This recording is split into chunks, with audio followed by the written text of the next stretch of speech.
اعوذ باللہ من الشیطان الرجیم بسم اللہ الرحمن الرحیم۔ قرآن مجید میں اللہ پاک نے ارشاد فرمایا، اور ہم لکھ رہے ہیں جو انہوں نے آگے بھیجا، اور جو نشانیاں چھوڑ گئے اور ہر چیز ہم نے گن رکھی ہے ایک بتانے والی کتاب میں۔ بندہ جماعت کے ساتھ نماز پڑھنے کے لیے مسجد کی طرف چلتا ہے نا، تو اسے ہر قدم پر ثواب دیا جاتا ہے۔ جو زیادہ دور سے چل کے آئے گا اس کا ثواب بھی زیادہ ہوگا۔ حدیث مبارکہ حضرت ابو ہریرہ رضی اللہ تعالیٰ عنہ سے روایت ہے کہ جب آدمی اچھی طرح وضو کرے پھر مسجد کی طرف نکلے اور اسے گھر سے مسجد کی طرف جانے کے لیے نماز میں نکالا ہو، تو جو قدم بھی وہ رکھتا ہے اس کے بدلے درجہ بلند کر دیا جاتا ہے اور ایک گناہ معاف کر دیا جاتا ہے۔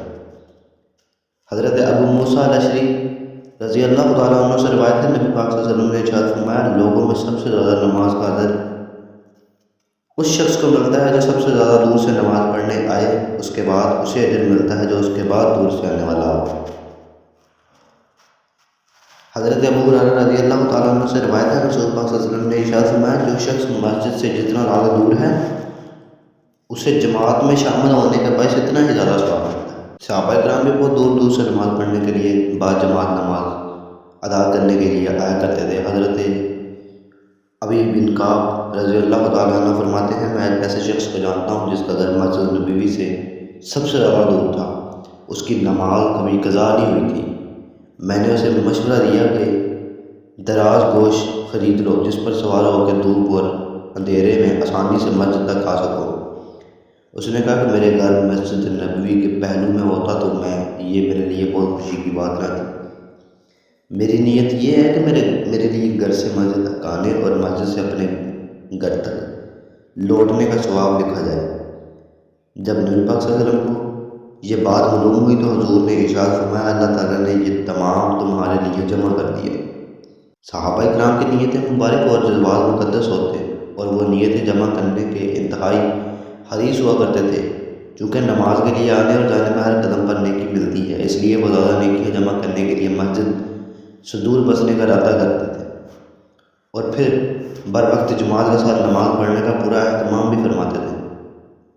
افسوس ہے کہ لوگوں کو حال اور انداز فکر ہی بدل چکا ہے۔ گھر قریب ہونے کے باوجود جماعت کے ساتھ نماز پڑھنے کے لیے مسجد میں آنا ان کے لیے تکلیف تھے۔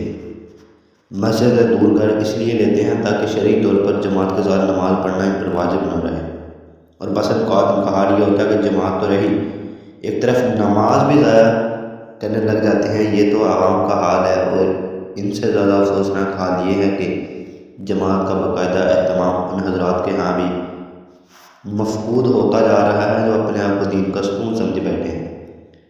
البتہ جو شرع منظور ہے ان پر کوئی حکم نہیں۔ اللہ تعالیٰ ہم سب کی سچی ہدایت اور نیکیاں جمع کرنے کی حد نصیب فرمائے۔ حضرت قتادہ رضی اللہ تعالیٰ عنہ فرماتے ہیں، اگر اللہ تعالیٰ انسان کے نشانے قدم میں سے کچھ چھوڑتا تو اسے چھوڑ دیتا جسے ہوائیں اٹھا دیتی، لیکن اللہ تعالیٰ انسان کے اس قدم اور اس کے ہر عمل کا شمار رکھتا ہے، یہاں تک کہ اللہ تعالیٰ اس نشانے قدم کو بھی شمار کرتا ہے جو اللہ تعالیٰ کی اطاعت پر اٹھا اور اسے بھی جو معصیت میں چلا۔